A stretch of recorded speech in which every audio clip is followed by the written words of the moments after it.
Vocês já ouviram falar na Divina Comédia de Dante Alighieri? Na história, o personagem principal passa por 3 estágios da vida humana: o inferno, o purgatório e o paraíso. Quem é torcedor do Brooklyn Nets pode ter uma relação dessa história com o calvário que o time enfrenta nos últimos anos na NBA.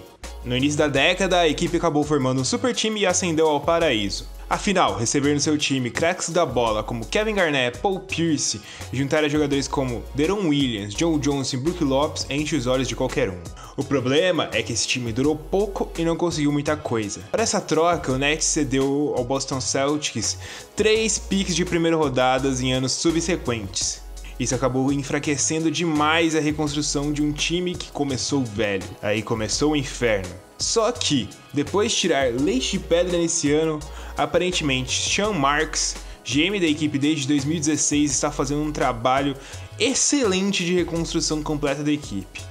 Estamos no purgatório, sem quase nenhuma pique. Vamos entender como está funcionando? Antes da formação do super time, entre aspas, do Brooklyn Nets, o Brooklyn Nets não era o Brooklyn Nets. No final da temporada 2011-2012, o time estava passando por um processo de mudança de cidade. A equipe, antes sediada em New Jersey, procurava um novo local.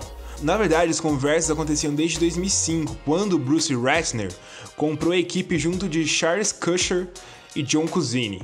Os dois últimos queriam manter a equipe em New Jersey, enquanto Ratner era favorável à mudança para Nova York. Enfim, em 2010, a Barclays Arena surgiu em Nova York.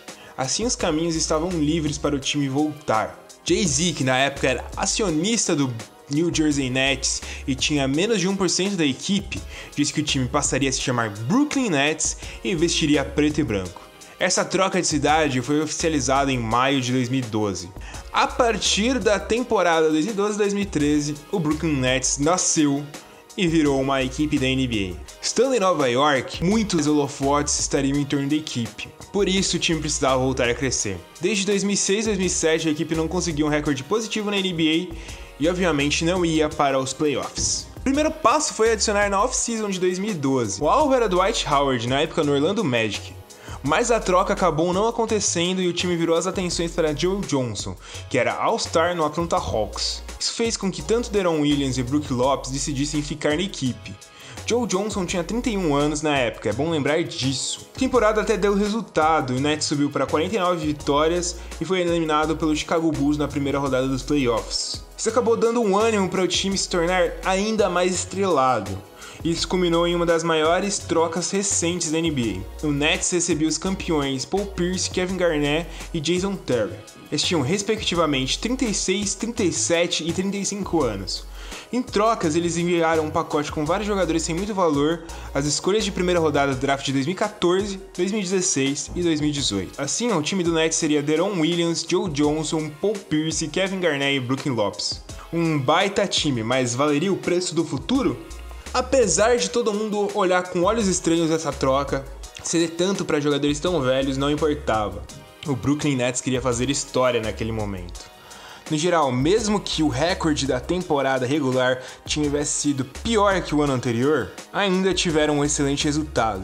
Foram 44 vitórias e 38 derrotas. Pelo segundo ano consecutivo, o Nets ia para os playoffs. E nos playoffs, o time foi muito bem, chegando às semifinais e caindo para o super time do Miami Heat. No ano seguinte, o time teve um desempenho mais pífio. O recorde voltou a ser negativo com 38 vitórias e 44 derrotas. O time acabou sendo eliminado logo na primeira rodada de playoffs. Sabe as idades que eu falei? Joe Johnson com 33 anos, Deron Williams um pouco mais velho, os 3 que vieram do Boston Celtics muito mais velhos. Isso acabou dando resultado, né? Tava na cara que esse time não ia vingar por muito tempo. Foi um dos piores negócios da NBA. O time acabou que em 3 anos teve que passar por um processo de rebuild. Só que tinha um problema: quando você vai reconstruir alguma equipe, você aproveita para adicionar jovens valores e conseguir jogadores na free agent.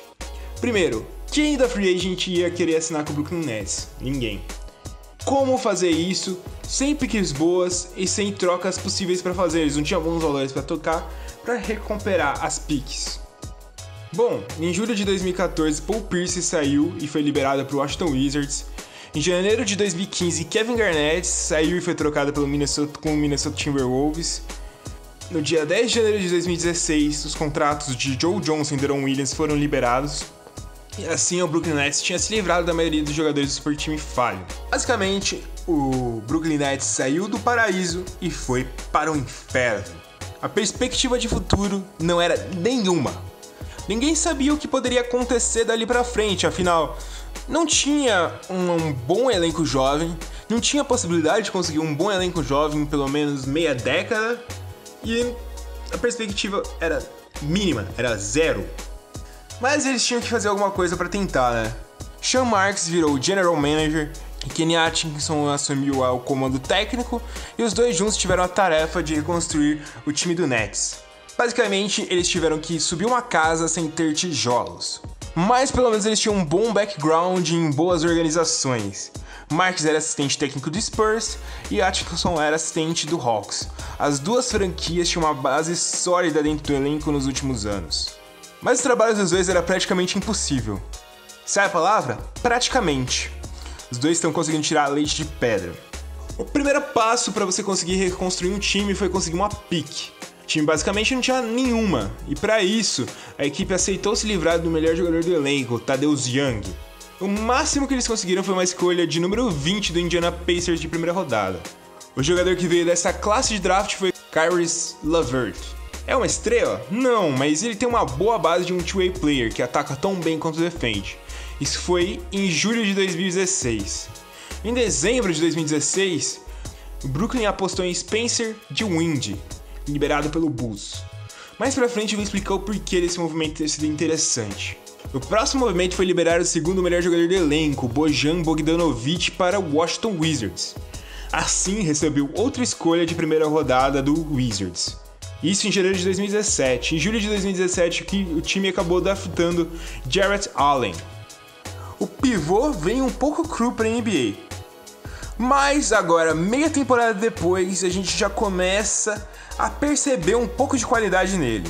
No mês de fevereiro, ele subiu suas médias para 12.9 pontos e 6.8 rebotes, e tá jogando em média 23 minutos por jogo.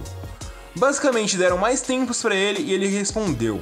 Ele é extremamente atlético e tem uma boa envergadura com 2 metros e 27 centímetros.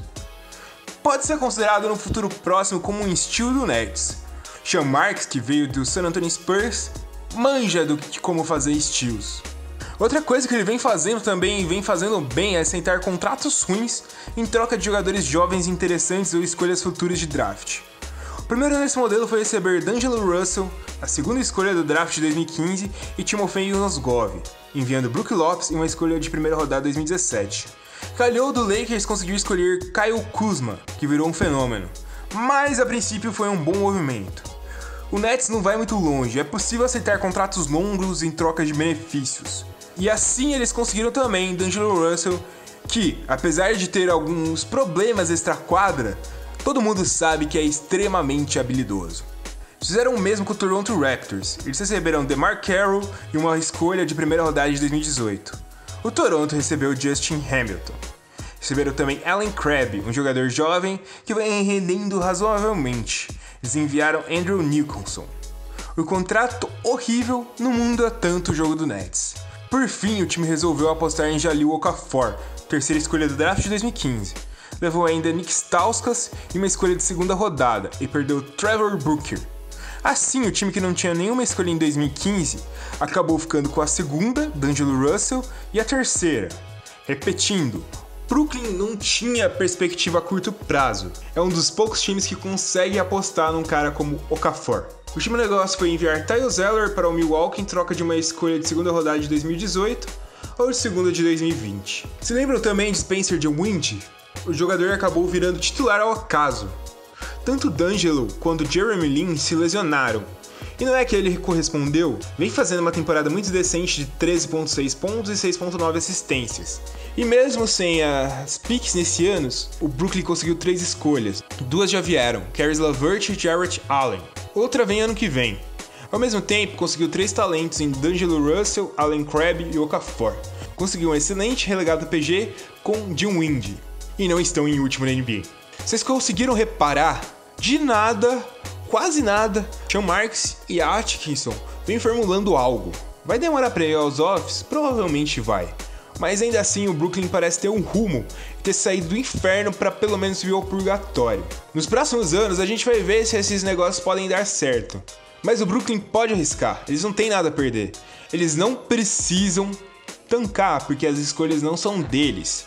E logo logo eles voltam a ter as escolhas.